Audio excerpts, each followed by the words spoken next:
Captain Jonathan Forrester, the Golconda colony needs your help. I don't know how else to say it.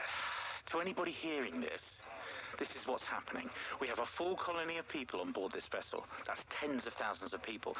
And until recently, we've been entirely self-sufficient, but supplies are starting to run low.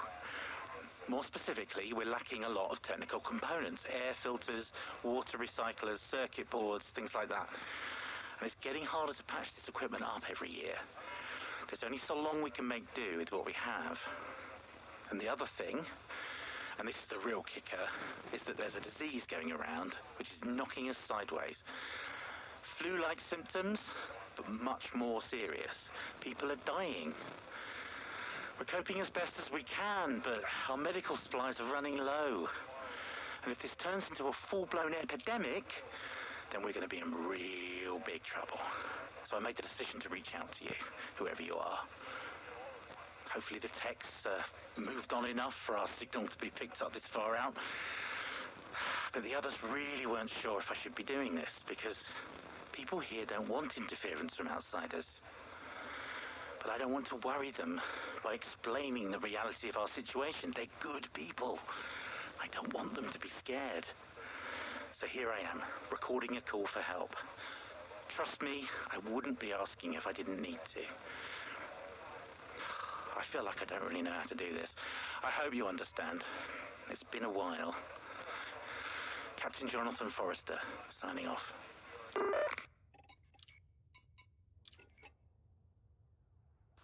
This is Dr. Shay Tandis. Captain Forrester has asked me to summarize the situation on board the Golconda, particularly in regards to a recent outbreak of disease.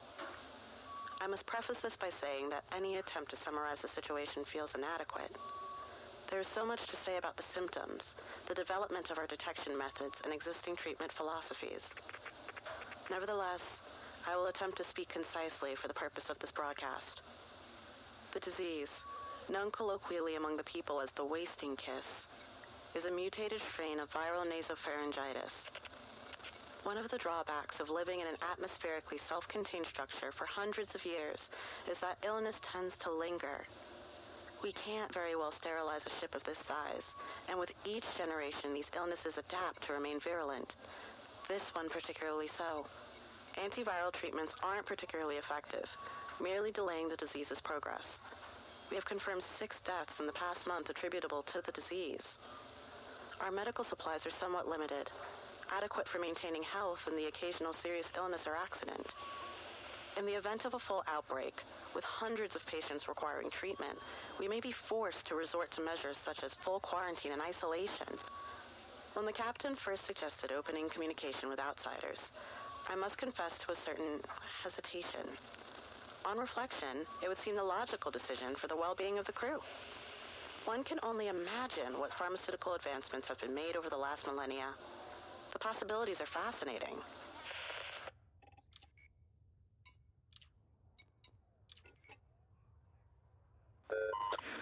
Rick Blanchard, Security Chief of the Golconda.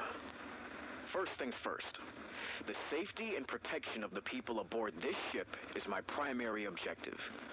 During my tenure, we've reduced the rate of crime aboard this vessel by 32%.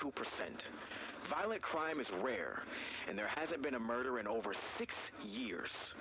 My team are well-trained and do the ship proud in how they address the very specific demands of the Golconda. You might think an isolated, spacefaring colony of thousands with no horizons, seasons, or other planetary benefits would have gone mad and initiated some kind of mass tragedy.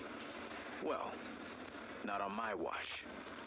Which is why I need to be clear in my opposition to the captain's decision to send out a distress call. Humanity doesn't enjoy a stellar record of respecting the rights and well-being of indigenous communities. Hell, we don't know what humanity is anymore past the confines of this 1,000-year hull. The risks outweigh the advantages. I'll follow the captain's order, because he's not let us down yet. Got a good mind, that one. But I'm asking whoever hears this message to understand that we're looking for a trade of goods and resources only. Communication with the general populace of the Golconda is forbidden.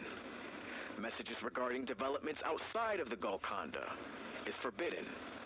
Direct contact between outsiders and Golconda colonists during an exchange of cargo is forbidden. We've always dealt with hard times ourselves. If it were my call, we'd deal with this by ourselves too.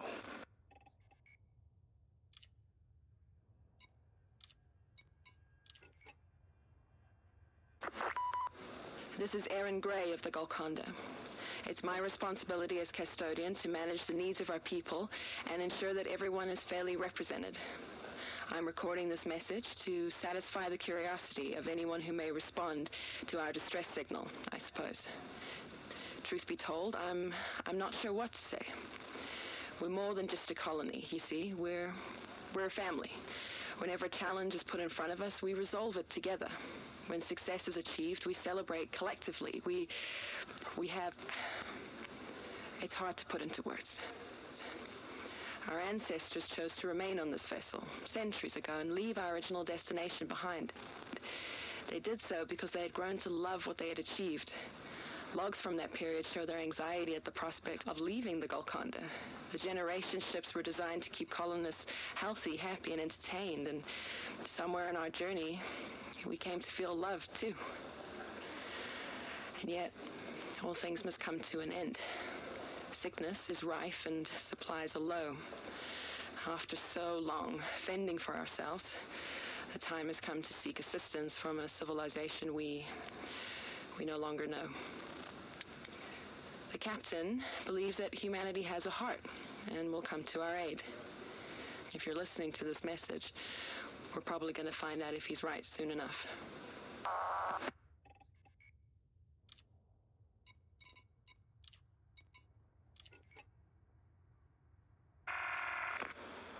Thomas Cobb, Chapman. I serve the Golconda, and the Golconda embraces me. Long ago, I would have been called a priest, somebody authorized to provide guidance according to the rules of a religion. That's the role my predecessors fulfilled, at least. Eventually, the old texts were set aside in favor of a less rigid spiritual philosophy. Being able to view the entire nebula over breakfast inclines one towards the contemplative. There are few things more reformative than a sense of complete insignificance. Now, my role is to show my brothers and sisters that we are all important. Each of us has a role to play. We cannot concern ourselves with the scale of the stage. All we can do is deliver the best performance we can. Each person aboard the Golconda can trace their heritage from the first inhabitants to the current day. In the present, we contemplate the spirit and the soul, allowing the voices of the past to inform our future. Our respect for them, combined with our belief in each other, creates a community of hope. And here we are, over 1,000 years later, about to reach out a hand and hope that humanity accepts it. What lies in store for us, I wonder? What lessons have been learned from history? While I am nervous at the thought of outside assistance, I must admit, the question intrigues me. What did we become?